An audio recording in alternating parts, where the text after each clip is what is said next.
Excellencies, ladies and gentlemen, my first word is a word of congratulation and thanks to primarily to Rastislav and Miroslav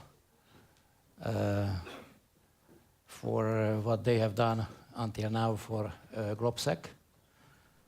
And also I would like to congratulate to Slovakia for this achievement. It seems to be now that Globsec is probably the most important flagship forum for discussing security issues, primarily but not exclusively from a regional perspective. I would like to focus upon the regional perspective primarily now, because I speak here on behalf of the rotating presidency of the Visegrad group, the 4 countries. And of course, we are now closing the end of our presidency. After 6 weeks, we'll hand it over to Slovakia. I was just thinking about next year's Globsec forum, where Minister Lajčák will be obliged to make 2 speeches, one after the other, consecutively, one on behalf of the host country, as it has been the case now, and of course the second on behalf of the V4 presidency, as Slovakia is taking over from us at the end of June. But clearly, this Globsec forum is also a very important contribution to increase the role, the weight, the influence, in a word, the voice of Central Europe, of Visegrad 4, in the European and the transatlantic policies. Now, mention has been made, and we have been referring quite frequently to the anniversaries this year. I don't want to get into that, but just one point perhaps. If you look at all these anniversaries, that is the starting of the Grande Guerre 100 years ago, and then the Holocaust, and then the systemic changes in this region, and the NATO expansion, and then the largest EU enlargement, which of course we usually call the reunification of Europe, you have the impression that maybe the world is becoming better. If you compare the first 2 with the last 3, you come to the conclusion that maybe we are getting better. We are becoming somewhat better. We cannot take it for granted, as it has been just said. Because one word about the world. The world, maybe it's better, but it's changing. And we have to review at least 2 conventional wisdoms or tenets which we have been repeating for years and decades. One is that the world is flat, rational, measurable, so therefore predictable. No, it's not. It's not predictable. It is highly unpredictable. And maybe the best case study here is the Ukraine, but I don't want to get into that because we'll have a panel separately immediately after these introductory speeches. But unpredictability is running high, and this is one more reason why we should settle some basic principles for ourselves, for our action in the future. Now, another often repeated tenet which needs to be revisited or reviewed is that the territory is irrelevant. Much has been said about the Westphalian model, which became obsolete and is no longer relevant, many people said and wrote, maybe at that time partially correct. And now we realize that territory matters. Good or bad news, maybe it's not good, rather bad, but the news is that yes, indeed, territory matters, not because, or not only because food, water, energy, again energy is linked to territory, but also because territory has become a security issue. And clearly for some countries, at least for one important country, security also means space, territorial space. You may call it cordon sanitaire, or a range of countries which can be directly or indirectly dominated politically, economically, and militarily. Whatever word you use, it's clear that territory has become a security issue. And the conclusion is very simple, and this has just been said. Peace, stability, security cannot be taken for granted anymore. And even the basic mission of making Europe whole and free and peaceful has not yet been completed. And if territory matters, and if territory is a security issue, then what we Central European countries have been repeating for years now got a very strong justification, and this is that the core function of NATO is Article 5. Of course, there are so-called non-traditional risks, so-called post-modern challenges. They are all relevant. They remain to be relevant, whether this is cyber war or energy security or many other things, but still security to core per se matters. And that is why we believe that Article 5 has now become much more relevant than it was in the last couple of years, and important conclusions, of course, will have to be drawn for that, for the alliance as a whole, but also for Europe, for the European Union. Mention has been made to the common security, common foreign and security policy, and also for Central Europe. Now, for Central Europe, the region. The region, no doubt, changed substantially, not only in the last 25 years, but also in the last 15 and 10 years. And our geopolitical and geoeconomic situation and position changed, again, I would say in a positive sense. The good news is that, for instance, the V4 countries now cooperate much better among themselves. Understanding, solidarity, cooperation increased in every respect and in many different areas. So the cohesion of the group strengthened significantly. And of course, I have no time here to list all the examples or demonstrations for that. Clearly, internally, we stick together much more than we did, let's say, even 10 years ago.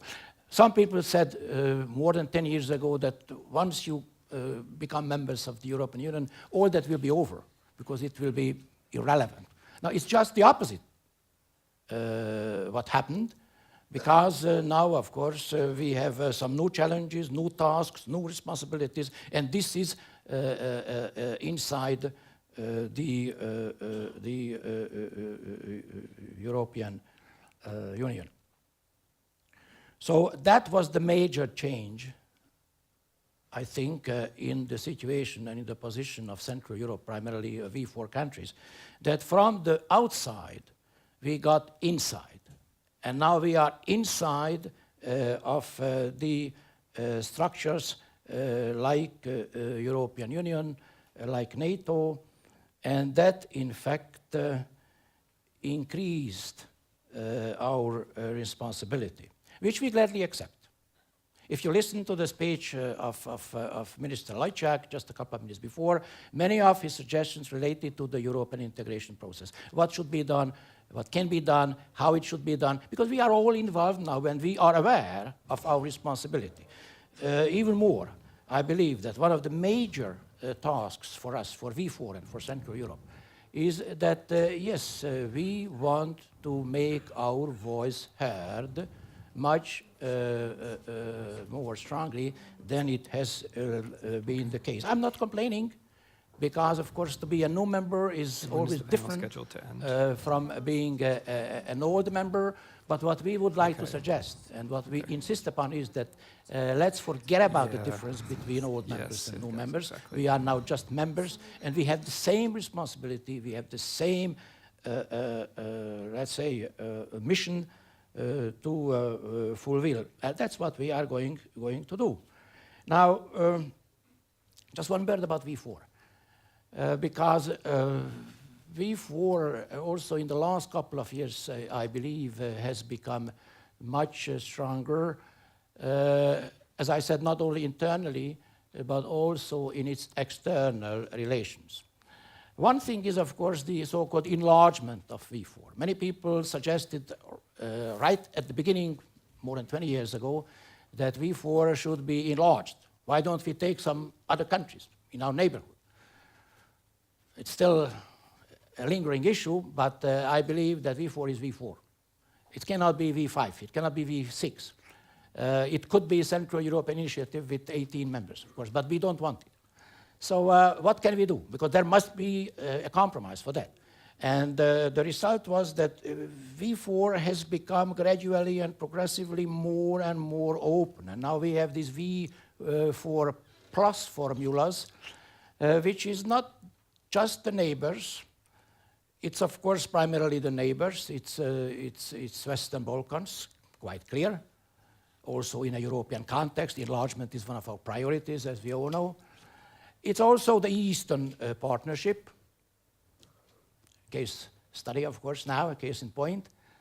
But now it has become even wider. It has become a kind of global concept, the V4 plus, from the United States to Turkey, from Japan to Egypt, and I don't want to list all these countries. We do now have so-called V4 plus structures and meetings on different levels, prime ministers, foreign ministers, defense ministers, energy ministers. And I think this is a demonstration that the V4 wants to be much more open and wants to be much more cooperative, not only in a regional context and not only in a European context, but also on a global context. And interestingly, people know about us.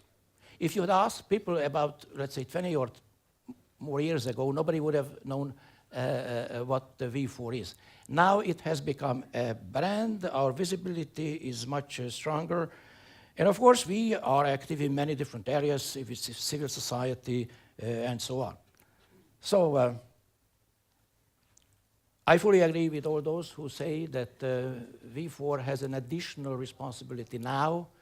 And this is not only to try to make a more important contribution to the shaping of European Union, Atlantic Alliance, but it is also to develop our defense capabilities.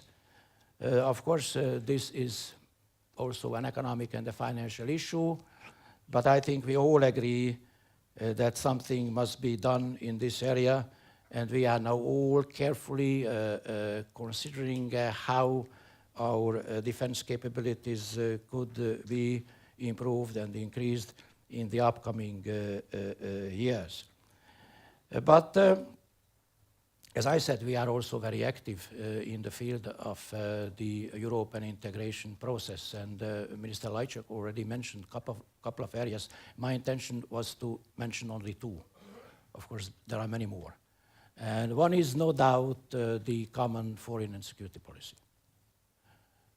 Here in Central Europe, we feel the need much more than anywhere else that such a common policy will have to be deepened and strengthened. We also felt it a year ago. It's not a novelty, but because of the recent developments in the Ukraine, it's quite clear that we are more sensitive. And we have a fundamental strategic interest in the development and deepening of such a common policy, including, of course, the defense aspects as well. The second thing is, again, it's evident, it is energy. We have been talking about energy security for a long time. And we always discussed about the diversification of sources, routes, and so on. But now we realize that this is urgent. And this has become much more urgent than it used to be. My country has done quite a lot in the field of building up the so-called interconnections with other countries of the region. It's an exercise which is still going on. Just to give you one example, the Slovak-Hungarian interconnection will be operative in a couple of months. Technically, it is already there. The test period starts, I believe, in a couple of weeks. So, but also we will have to finalize a couple of things with regard to Romania, to Croatia, and so on. That is a cornerstone of the energy security of this region. And of course, we also have to use the existing facilities and possibilities. We already started this famous reverse flow to the Ukraine last year. We delivered more than 1 billion cubic meters for the Ukrainians. And this reverse flow is now going on, ladies and gentlemen. We restarted this on the 1st of May. So the quality is, of course, not huge, but it's still an important contribution to the energy supply that Ukraine now needs. So all in all, I would like to cut it short. In any case, we'll have a Ukrainian panel where we can elaborate a little bit more on the Ukrainian issues. The region, the V4. I think that now we are ready. Indeed, we are able to live up all our regional and indeed global responsibilities. And that's why Central Europe is on the map. And it's on the map, and it is more visible, and also the voice of these countries, the V4 countries, are not just louder, but also, and that's my firm conviction, it is better heard.